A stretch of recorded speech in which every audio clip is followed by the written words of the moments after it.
ඔයාලා දන්නවද ගොඩක් කට්ටියට තියෙන ප්‍රශ්නයකට උත්තරයක් කරගෙන ආවේ. ඔයාලා දන්නවා මේ වෙනකොට ඩුබයි වල ඉන්ටර්නැෂනල් එයාපෝට් එක මේ වෙනකොට වැඩ නතර කරලා තියෙනවා. ඒ කියන්නේ ගුවන් ගමන් අවහිර වෙලා තියෙනවා. මොකද ඉරානයෙන් නැවතත් ඩුබයි වලට පාර දීමත් සමග. ඒ විදියට තමයි කියන්නේ. ඉතින් මේක ඇත්ත නැත්ත හරියට දන්නේ නැහැ. ඉතින් ඩුබයි මේ වෙනකොට වහලා තින්නේ මේ ඩුබයි එක වැහැමත් එක්ක කුවේට් වල ඉන්න ඔයාලට තියෙන ලොකු ප්‍රශ්නයක් තමයි කුවේට් එයාපෝට් එකටත් බලපෑමක් එල්ල වේද කියලා. ඉතින් ඒක හරියටම කියන්න බෑ 100% තහවුරු කරලා නැහැ කුවේට් වලට පාර දීමක් තියෙනවා කියලා.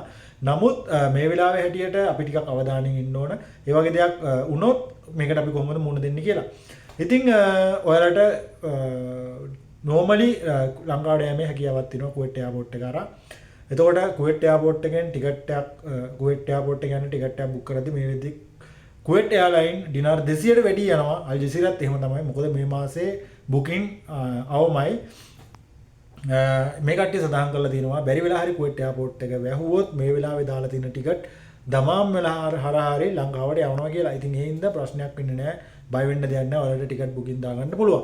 ඉතින් මම හිතනවා මේක කුවේට් වලට බලපාන්න නැති වෙයි කියලා. මොකද තාම ඔෆිෂියලි සඳහන් කරලා නැහැ කුවේට් වලට බලපෑමක් තියෙනවා කියලා. ඉතින් කිසිම ෆේක් නිවුස් එකකට අහු වෙන්න එපා. ඔෆිෂියල් නිවුස් විතර ෆලෝ කරන්න. අප්ඩේට් එකක් හැමතිස්සම අනිවාර්යයෙන්ම ඔයාලට වීඩියෝ එකක් කරනවා. මගේ channel එකට අලුත් කෙනෙක් නම් channel එක subscribe කරන්න, notification bell එකත් click කරන්න. අලුත් වීඩියෝ එකක් දාපුවම ඔයාලා ළඟටම ගෙන්න ගන්න පුළුවන්. එහෙනම් මේ වගේ අලුත් වීඩියෝ එකකින් හමු වෙමු. තව කෙනෙක්ට බලන්න share කරන්න. හැමෝටම ජය වේවා.